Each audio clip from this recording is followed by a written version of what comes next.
Alors dans cette formation, je vais vous montrer comment optimiser la fiscalité de vos revenus personnels et professionnels pour empocher net après impôt jusqu'à 2,5 fois plus d'argent et comment vous préparer une retraite confortable. Alors le problème, on le connaît bien, c'est qu'en France et dans beaucoup de pays d'ailleurs, on paye beaucoup d'impôts ou également de cotisations sociales. Petite précision, en France, on a des taux d'imposition qui ne sont pas spécialement élevés. Ils sont élevés, mais comme dans beaucoup d'autres pays, moi j'ai habité en Colombie, j'ai habité en Australie, l'impôt sur le revenu est vraiment similaire. L'impôt sur les sociétés est assez similaire également. En fait, le problème, c'est qu'en France, non seulement on paye beaucoup d'impôts, comme dans beaucoup de pays, mais on paye également beaucoup de cotisations sociales. Donc c'est tout ce qui touche à voilà, les dépenses pour la retraite, l'invalidité, la santé.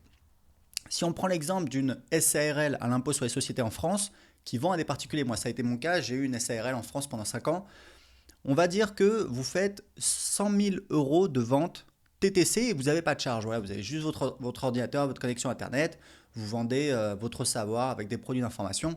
Moi, c'est mon cas. Donc, je vais devoir payer 20 000 euros de TVA. D'accord. Donc, il reste 80 000 euros hors taxe qui sont mes bénéfices parce que voilà, j'ai pas de charge, je travaille juste avec mon ordinateur, je vends mon savoir, mon expertise.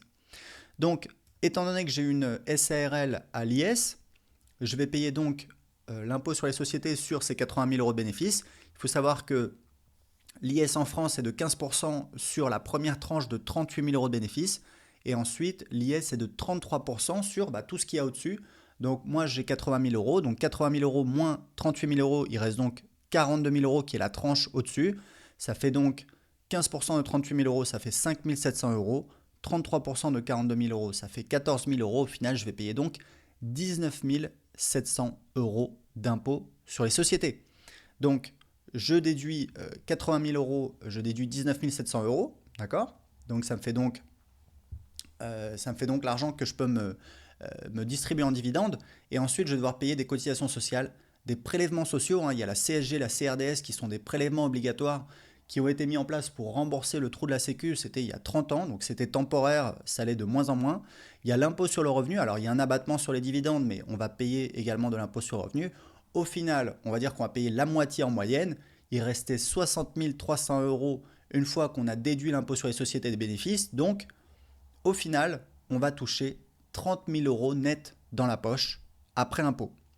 Moi, aujourd'hui, avec mon montage personnel dans cet exemple, il ne me reste pas 30 000 euros, mais 71 000 euros dans la poche nette après impôt. C'est presque 2,5 fois plus. Donc, vous voyez l'avantage d'optimiser la fiscalité pour un entrepreneur, c'est que sans faire de vente, on va pouvoir gagner beaucoup plus. C'est-à-dire que moi, aujourd'hui, en comparaison avec quelqu'un qui a une société en France qui fait 1 million de ventes TTC, moi, il me suffit de faire 400 000 euros TTC et je vais gagner au final à peu près pareil net dans la poche après impôt. Alors, les fausses solutions, on va en parler parce que ça concerne beaucoup de personnes et il y a beaucoup de personnes qui tombent un petit peu voilà, dans ces pièges.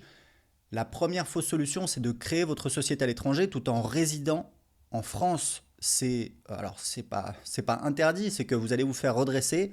Le fisc va considérer que votre activité est en France, donc il va vous notifier un redressement. Il va vous dire voilà, vous ne devez pas payer l'impôt sur les sociétés, par exemple en Angleterre ou je sais pas là où vous avez créé votre société, mais en France. Et donc il faut le régler. Il faut nous payer l'impôt sur les sociétés. Et donc vous risquez un redressement fiscal. D'accord. Donc c'est une très très mauvaise solution. Il y a des gens qui font ça. Il y a eu des histoires, même des bouchers, des coiffeurs qui ont créé leur société en Angleterre. C'est totalement farfelu. Le fisc va vous tomber dessus.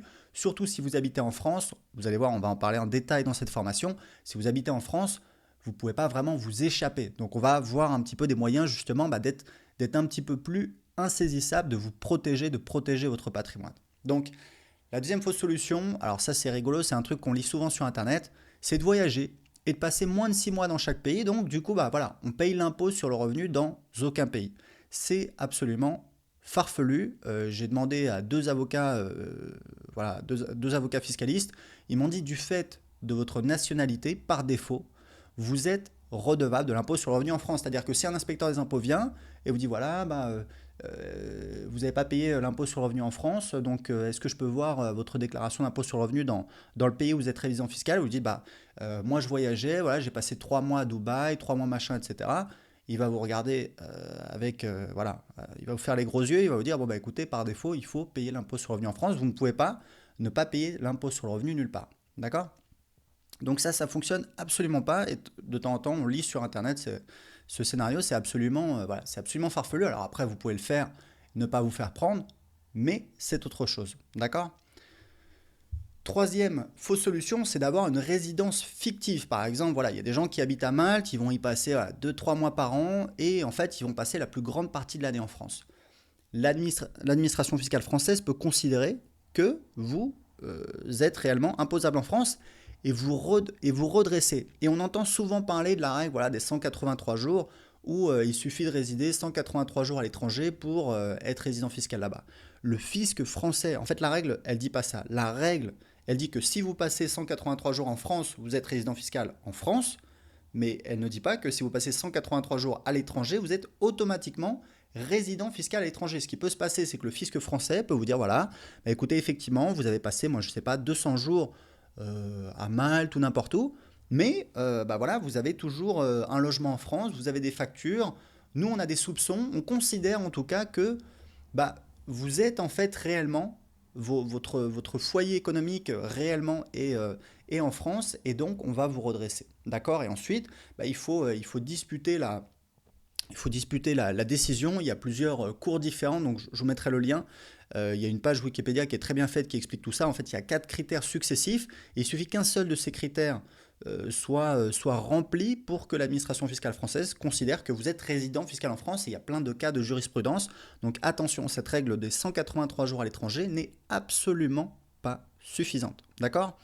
Attention aux éléments matériels tendant à prouver votre lieu de résidence habituel, c'est-à-dire les billets d'avion, les visas sur votre passeport, les factures de téléphone, le loyer, même sur vos profils de réseaux sociaux, si voilà, vous déclarez que vous êtes à Malte et on voit sur toutes les photos que vous êtes en train de faire la fête, je sais pas moi, à Montauban toute l'année, bon, le fisc français peut l'utiliser comme élément à charge pour démontrer que réellement vous êtes résident fiscal en France. Donc